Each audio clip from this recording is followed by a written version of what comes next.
There's bizarre chemical doorways in your brain. Your brain produces psychedelic chemicals that we don't understand. And there's a study right now. One of the things that Graham Hancock was talking to me about recently was that there's a study that's going on. Graham Hancock has a great thing on fucking Netflix. Oh, it's amazing. He's a guy that I heard his name a bunch because of you. Didn't know what the fuck he did. Yeah. Like I knew he was a thing, but I didn't know he was a thing. I keep fucking up the name, but it's Ancient Apocalypse, right?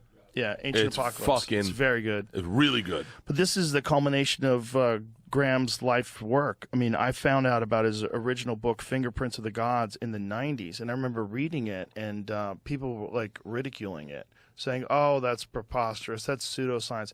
Everything in that book has now been proven to be true.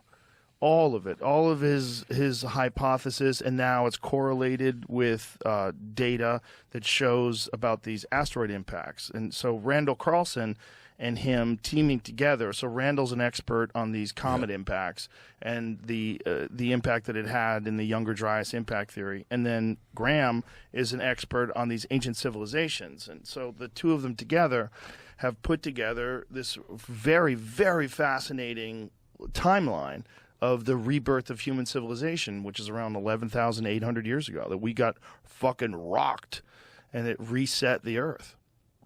But he was talking about this, and he was talking about, on the last podcast we did, he was talking about these studies that they're doing out of a university in England, where they're doing a slow drip DMT experience with these people.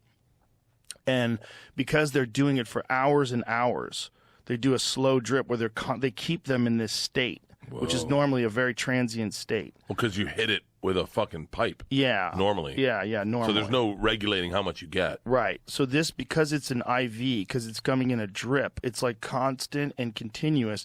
And these people are going to the same place, and they're having repeatable experiences. So instead of having like a 15-minute DMT trip, which is a lot of people have, that's like overwhelming, you can't even figure out what's going on, and then it's over. Instead of that, you're going to the exact same place over and over and over again and getting more and more comfortable with it and coming back with very similar stories. Really? So, yeah, it's a repeatable environment where they're encountering entities and they're trying to map it. So these people are doing these long-term studies with long-term experiments, meaning like not a 15-minute term, but like not a 15-minute trip, but multiple hours at a time. And they're coming back with like a map of the territory. So this is the concept. The theory that many people have is that death opens up a chemical gateway in the mind. And that chemical gateway takes whatever the soul is, whatever consciousness is, and transports it into this new realm. It allows you, your conscious mind, to access this new realm, which is available to you upon death. And so a lot of the ancient cultures that did ayahuasca and mushrooms, they would talk about this realm as being like a well of souls, that you encounter disembodied life forms, disembodied spirits. And this has been, it's been a staple of so many religions.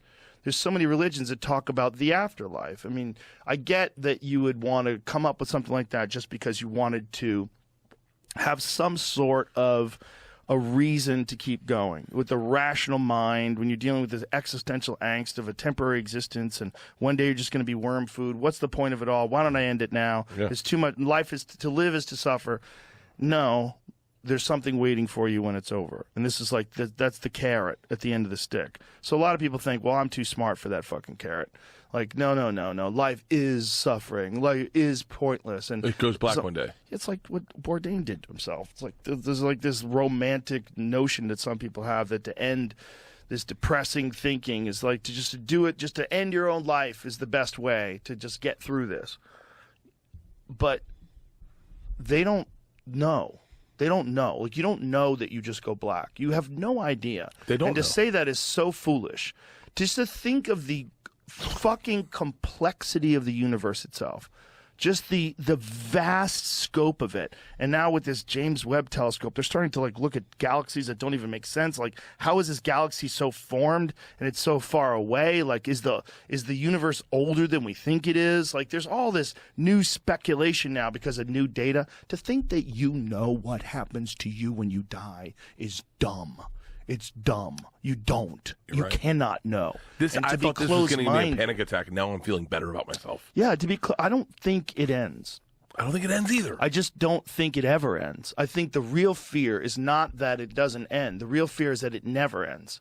Imagine if you have to live your life over and over and over and over and over and over and over and over and over again forever. Could you do it?